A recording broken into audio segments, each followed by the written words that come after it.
संयम, पवित्रता, आचरण, इनका बहुत बहुत ह्रास हो रहा है। अपने लोग गंदे आचरणों में, गंदे दृश्यों में, गंदे चिंतन में, गंदे आहार में जीवन व्यतीत कर रहे हैं, तो एक पशुता सी आती चली जा रही, राक्षसी बुद्धि आती चली जा रही। आप शरीर पवित्र रख के देखो, 1 महीना जूठा मुंह मत रखना, शरीर पवित्र रखो और ब्रह्मचर्य रह के देखो, 1 महीने में आपको ऐसा लगेगा आप देवता है। 1 महीने में लगने लगेगा, एक मतलब दिव्यता आने लगेगी। बिना ब्रह्मचर्य के किसी भी ऊंचाई पर नहीं चढ़ा जा सकता। जैसे वैरागी जन ब्रह्मचर्य रहते हैं, ऐसे आपको रहना चाहिए। इसलिए आपसे प्रार्थना है कि आप अपने ब्रह्मचर्य की रक्षा करो। जब तक ब्याह ना हो तब तक ब्रह्मचर्य का भाव। ब्रह्मचर्य में इतनी ताकत है कि बचपन में जो पढ़ा है वो आज भी हमें याद है। ब्रह्मचर्य ठीक ना तो वो शरीर रोग से ग्रसित है। साफ शास्त्रों की बातें भगवान ने। ब्रह्मचर्य में स्मृति की बड़ी सामर्थ्य है। अभी आप 1 साल ब्रह्मचर्य रहिए, आप फिर देखिए आपके विचार कैसे होते हैं, आपके शरीर में कैसी ऊर्जा होती है, आपका प्रतिज्ञा, आपके वचन, आपकी चेष्टा, आपकी क्रियाएं कितनी मतलब पवित्र और साफ, स्वच्छ, एकाग्र। धर्म का मूल है, अध्यात्म का मूल है वो ब्रह्मचर्य है। तो जब ब्रह्मचर्य पर चर्चा नहीं होगी तो नींव मजबूत नहीं, आप महल कितना बढ़िया बना दो, भर भरा के गिर जाएगा, उसमें कोई मान नहीं। धन्यवाद देते हैं कि आप नए बच्चा ब्रह्मचर्य पालन की बात करते हो, देखें कितनी दम है। और अगर आप चलना चाहते हो तो हम आपको उत्साह देते हो, धन्यवाद देते हैं कि आप आगे बढ़िए। भले गृहस्थ में जाओ, लेकिन 10-5 वर्ष अगर ब्रह्मचारी रहोगे तो एक अच्छे गृहस्थ हो। अब ये समझ में आ जाए तो समझ लो। शोभरी जी का मन चलायमान हुआ और राजा मानधाता की 50 पुत्रियों से ब्याह किया, और तुम मोबाइल में स्त्री पुरुषों का संसर्ग दोष देखोगे तो कैसे साधना में चल पाओगे। पहले हमारी भारतीय जो संस्कृति में सबको गुरुकुल भेजा जाता है, तो वहाँ 20-22 तक पढ़ लिख के पूरे योगी बन करके जब गृहस्थी में आते तो योग की भूमिका थी, भोग उन्हें परास्त नहीं कर पाते थे। 20-25 वर्ष भोग में रहे, फिर योग में जाके परमात्मा प्राप्ति कर लेते थे। ब्रह्मचर्य पर ध्यान दो, ये बात समझो। गृहस्थी में हो तो भी संयम से चलो, और जब तक ज्ञान हो तब तक तो ब्रह्मचारी ही। एक प्रधान बात, जैसे कोई भी महल उसकी नींव मजबूत हो बहुत सुंदर होता है, ऐसे हमारी साधना की नींव ब्रह्मचर्य है। अगर ब्रह्मचर्य हम लोग संभाल लें गुरु कृपा से, तो किसी भी मार्ग में जाया जाए विजय श्री को प्राप्त होगा। ऐसे हर इंद्रिय का ब्रह्मचर्य हो जाएगा, तो ब्रह्मचर्य का मतलब ब्रह्म में ही स्थित महापुरुष। सच्चा ब्रह्मचर्य का स्वरूप है ब्रह्म में स्थित महापुरुष, तो वहां पहुंचा देगा। ब्रह्मचर्य बहुत आवश्यक है, सबको आवश्यक है। जो ब्रह्मचर्य का महत्व नहीं रखते हैं उनका जीवन कूड़ा हो जाता है, उत्साहहीन।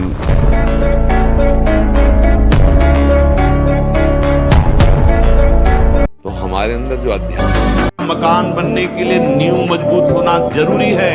नींव मजबूत नहीं तो मकान ढह जाएगा। ऐसे ही ब्रह्मचर्य हर मार्ग की नींव है। चाहे जिस मार्ग में चलना चाहो, चाहे जिस संप्रदाय में चलना चाहो, आपका ब्रह्मचर्य नींव है जीवन की। ब्रह्मचर्य जीवन जिसका है उसमें कभी कोई अभाव नहीं खटकता हृदय में। इतनी संतुष्टता, इतनी शीतलता, भीषण सर्दी, गर्मी, वर्षा कभी हमें याद नहीं कि जुकाम भी हुआ। ब्रह्मचर्य एक महान बल, महान तेज है जो कभी तुम्हें झुकने नहीं देगा। दंड बैठक मारो, दौड़ लगाओ 2-4-10 किलोमीटर, शरीर को मतलब थकाओ, और वो गंदे काम मत करो, शांति से रहो, कोई नशा न करो।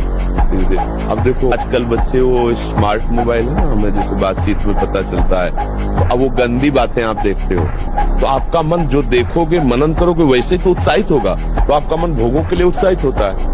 अब वो भोग ऐसे कहाँ रखें, तो या तो हिंसात्मक वृत्ति में आकर के बेविचार आदमी उतर गए, बड़े बड़े भारी अपराध कर डाले, और या फिर इसमें उतर गए। मांसाहार करने वाले का हृदय कभी शांत और आनंदित नहीं हो सकता, क्योंकि आत्मबलहीन कभी शांति नहीं प्राप्त कर सकता। माना तुम शरीर को मोटा कितने दिन, काल का एक तमाचा लगेगा, सब बिखर जाओगे। दूसरे हजारों पशुओं के मांस खा खा करके तुम अपने शरीर को बलवान बना रहे हो, लेकिन काल के आगे नहीं। बोले एक्सीडेंट हुआ, बोले वैसे ही फट गए जैसे ककड़ी फट गई। भगवान निर्दयी नहीं, तुमने निर्दयता के कार्य किए वो तुम्हें फल मिला। भगवान कश्यप जी 10,000 वर्ष तक ब्रह्मचर्य रहे। फिर उन्होंने माता विनता के गर्भ में, जानते हो कौन पैदा हो? भगवान गरुड़ जी पैदा हो। कितने बलशाली, भगवान के वाहन, पूरे विश्व ब्रह्मांड को अपने एक पंखे में रख के उड़ सकते हैं। करना है, ध्यान देकर सुनिए। सबसे पहला कार्य उसकी दिनचर्या में, चाहे बच्चा हो, चाहे जवान हो, या जो कोई भी हो, सूर्य उदय के पहले रात्रि के चौथे प्रहर में ही जाग जाना चाहिए। अपने तो अर्धरात्रि के बाद ही जाग जाएंगे। चौथे प्रहर में प्रातः 4 बजे बिल्कुल जग जाना चाहिए। और जो 8-10 बजे तक सोता है वो कोई भी हो, ब्रह्मचारी रह ही नहीं सकता, ब्रह्मचर्य रह ही नहीं सकता। वो स्वप्न दोष का शिकार होगा, वो नाना प्रकार की कुचेष्टाओं का शिकार होगा पक्का। क्योंकि बुद्धि को सत्य प्रकाश की तरफ प्रेरित करने वाले भगवान भुवन श्री हरिवंश गुरुदेव महाराज जी, जब अपने मन में विकारों और विचारों का असीम शोर होने के कारण प्रभु से बार बार याचना करने पर भी पारमार्थिक और सांसारिक देखो, हमारी यही थोड़ी थोड़ी बात का उत्तर लो तो अच्छा रहेगा। जब मन में विकारों की गूंज उठती है, उस समय तुम्हारे अंदर राधा नाम की गूंज उसे दबा सकती है, अन्यथा नहीं। अगर विकार अपने गूंज रहे हैं, उस समय तुम उनकी सुनने की चक्कर में पड़े, जो विकार और विचार हैं तुम्हें बहा देंगे, डिप्रेशन तक पहुंचा देंगे। अगर उसी समय काट किया राधा राधा, वो कहेगा सुनो मेरी बात, देखो मैं क्या चित्र दिखा रहा हूँ, राधा राधा राधा, काट दिया, डिलीट कर दिया। महाराज जी, ना चाहते हुए भी मेरा मन पराई माता बहनों पर दूषित दृष्टि। ऐसा हो ही नहीं सकता बच्चा। हम ना चाहे और फिर मेरा मन ऐसा कर दे, तो ऐसा अपनी बहन पे जाता है। अगर हमारा मन किसी माता बहन में चला जाता है, गंदी भावना करता है, तो हम उसे वापस लाते हैं और डांट लगाते हैं। जैसे अपनी बहन तैसे दूसरे की बहन। आत्मना प्रतिकूलानी परेशान न समाचरे।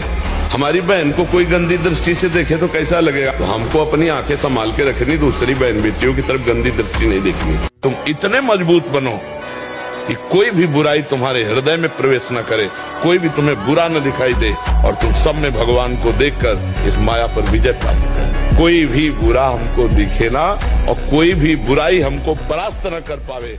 भगवान कहते क्षिप्रम भवति धर्मात्मा, बहुत जल्दी मैं उसे धर्मात्मा बना देता हूँ जो मेरी शरण में आ जाता है। अब अपने को क्या करता है? अपने को हर समय चिंतन करना है, राधा राधा राधा राधा। जीवन का नाश है। ब्रह्मचर्य अगर सही है, आपने किसी तरह इधर उधर, तो ये प्रश्न ही नहीं रहेगा। जिधर दृष्टि डालोगे उधर जय होती चली जाएगी।